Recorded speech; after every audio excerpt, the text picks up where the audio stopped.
অন্তত সততার জায়গাগুলোকে আমি এই জায়গাগুলো যেন কেউ এসে কোনো রকম দুর্নীতির জায়গাটা আমি খুব কঠিনভাবে নজরদারি করছি। আমার পক্ষে কতটুকু সম্ভব আমি জানি না, কিন্তু সমালোচনাটা তো অবশ্যই থাকবে। সমালোচনাটা যেন খুব গতানুগতিক সমালোচনা না হয়, সমালোচনাটা যেন করা লাগবে বলে করলাম না যেন না হয়।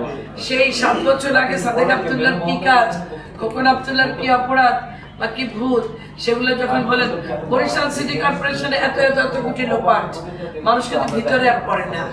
এই 4 মাসে লোপাট করলাম না, 10 বছর আগে লোপাট হইলো, ওইটা যদি একটু এডিট দেন। আওয়ামী লীগ সরকারের সময় বরিশাল সিটি কর্পোরেশন এই ধরনের, কিন্তু আপনাদের সাংবাদিকতা তো একটু ক্যারিশমা থাকে, ওই নিউজটাকে আপনারা একটু দেখানোর জন্য আপনারা প্রথম লেখেন বরিশাল সিটি কর্পোরেশন। এই জায়গাটা আমাকে খুব আহত করে। আপনারা যদি ওইভাবে করেন তাহলে আমার জন্য একটু সুবিধা হয়।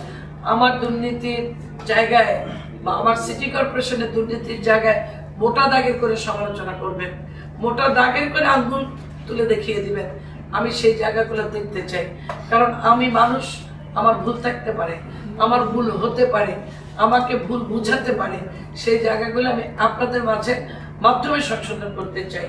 আমি ব্যক্তিগতভাবে শিরিন এই 43 বছরের জীবন এবং 58-59 বছর বয়স আমার, এই দুইটা একটা বলবো, দুইটা যে কোনো একটা।